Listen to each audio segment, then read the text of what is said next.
Hi friends, எல்லோரும் எப்படி இருக்கீங்க? நல்லா இருக்கீங்களா? எல்லோரும் நல்லா இருக்கீங்கன்னு நம்புகிறேன்.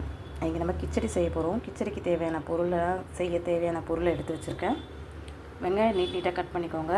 பச்சை மிளகா 1 கீண்டி வச்சுருக்கேன், நல்லா பெருசு, அது 1 போதும்.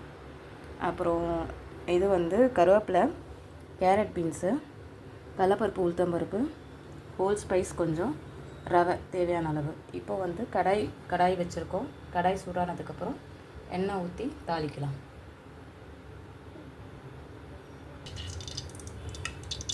எண்ணெய் 2 ஸ்பூன் ஊற்றிருக்கேன்.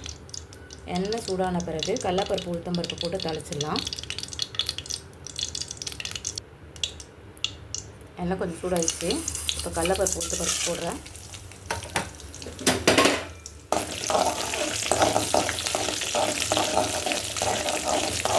லைட்டாக போது வதக்கிக்கோங்க.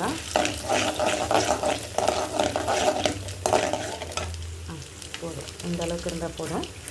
அதுக்கப்புறம் ஆனியனும் பச்சை மிளகா போட்டுடலாம். இது கூடவே ஹோல் ஸ்பைஸும் ஆட் பண்ணிக்கோங்க. முதல்ல ஹோல் ஸ்பைஸ் போட்டோம்னா தீஞ்சிடும். அதனால் கொஞ்சம் போட்டோம்னா கொஞ்சம் அது தீயாது. அதுக்காக தான் ஹோல் ஸ்பைஸ் கொஞ்சம் எதனா போட்டுட்டு போடலாம். வெங்காயம் போடும்போது வதக்கிக்கலாம். சொல்ல மாதிரி இஞ்சி பூண்டு பேஸ்ட்டும் போட்டுக்கலாம். அப்போ இன்னும் கொஞ்சம் நல்லா இருக்கும்.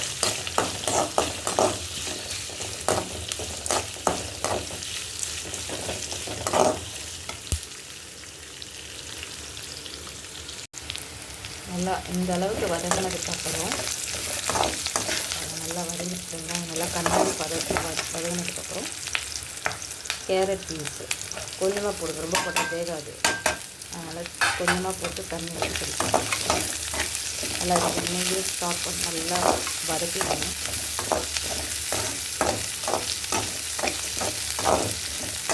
உப்பு இதுக்கு மட்டும் சால்ட்டு போட்டுக்கோங்க. கல்லுப்பு போட்டிங்கன்னா அப்படியே கலந்துலாம் வருதில்லை, எண்ணெயில் இருக்கிறதுனால சால்ட்டு போட்டுக்கோங்க.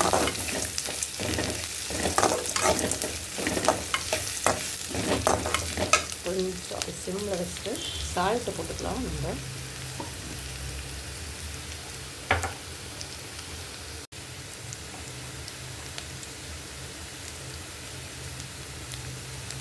சால்ட்டு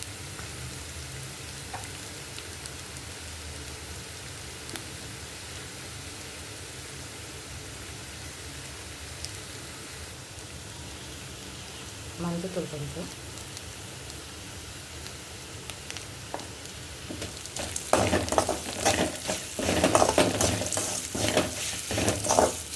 ரவை 1 கப் எடுத்திங்கன்னா 2 கப்பு தண்ணி ஊற்றுவோம். அப்போ அது கரெக்டாக இருக்கும். நல்லா வெந்துடும். இல்லைன்னா வேகாத மாதிரி இருக்கும். ரவை 1 கப் எடுக்கணும், தண்ணி 2 கப் எடுக்கணும். இதான் அளவு.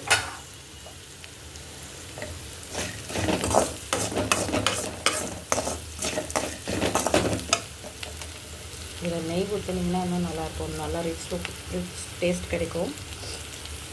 நெய் எங்களுக்கு சாப்பிட மாட்டீங்க, அதனால் நான் நெய் போடலை. நெய்யும் போட்டுக்கலாம்.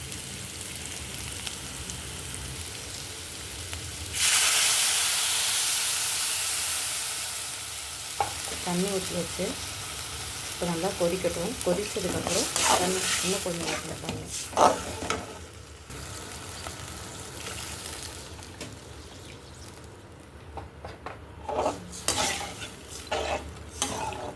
கரெக்டாக இருக்கும். 1 கப்பு ரவைக்கு 2 கப்பு தண்ணி ஊற்றிருக்கேன். இது கரெக்டாக இருக்கும்.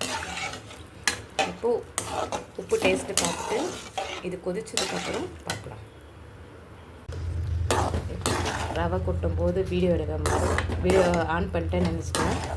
ஆக்சுவலி ஆன் பண்ணாமல் பண்ணிட்டுருக்கேன். ரவை கொட்டி கிளறிட்டேன். உப்புமா ரெடி ஆகிடுச்சு. தேங்க்ஸ் ஃபார் வாட்சிங்.